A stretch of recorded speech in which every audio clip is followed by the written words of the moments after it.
In this video, we're going to discuss multiplying fractions. And the procedure for multiplying fractions is based on prime factoring and reducing. So if you haven't watched those videos, you need to do that first. Now, when we multiply fractions, we're going to use a procedure that's different than one a lot of people have used in the past. In the past, a lot of people have used the Gazinta method. And as I've discussed before, please don't do this anymore.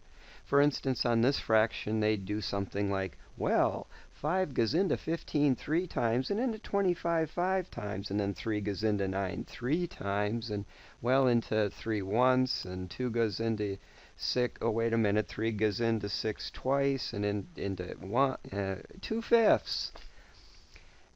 There's a lot of reasons not to do it this way, one of which is it doesn't go anywhere beyond arithmetic. If you're heading to another course, maybe an intermediate algebra course, for example, nobody's going to do rational expressions using something like this.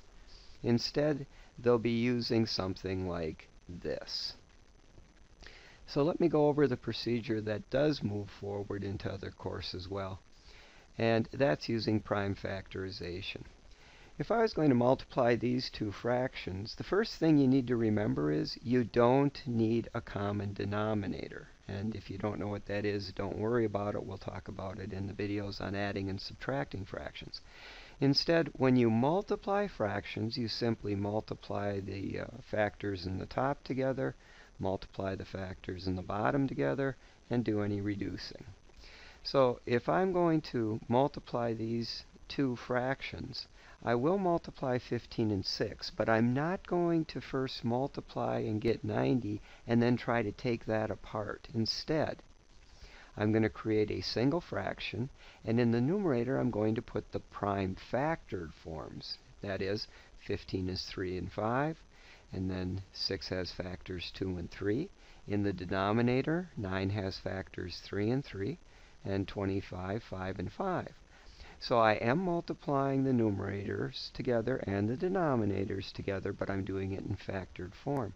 That allows me to easily reduce, and then I multiply together any factors that are left, and that's my product, 2/5.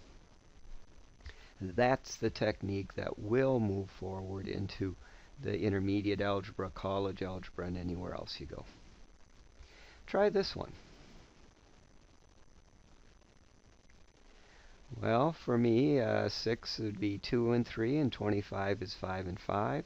15 is 3 and 5, and 28 is 2 2s and a 7. Now remember, 28 does factor to 4 and 7, but 4 is composite and needs to be broken down into prime factors. After reducing the common factors to factors of 1 and multiplying what's left, I get 5/14. Try this one. Personally, I would think of 5 and 5/6 as 35/6. Then in the numerator, now I see I have a factor here of -1, and I tend to treat those as factors of -1. So I think of this as -1 times 3. I'm multiplying that times 30, and I'm multiplying that times -35. So I bring all these ideas of negative up to the numerator. In the denominator, I have a 2, a couple factors of 7 for 49, and 2 times 3 for 6. First, I worry about sign.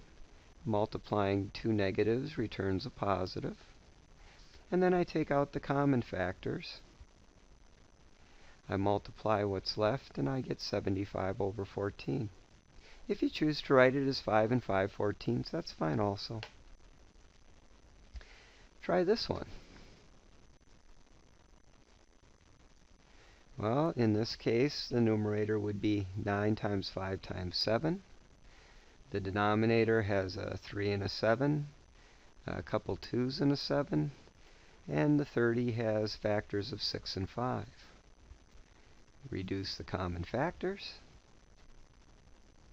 Now, again, notice here in the numerator, we've reduced all the factors, but they've been reduced to factors of 1, not 0. And so our product is 1/28. In the next video, we'll move on to dividing fractions.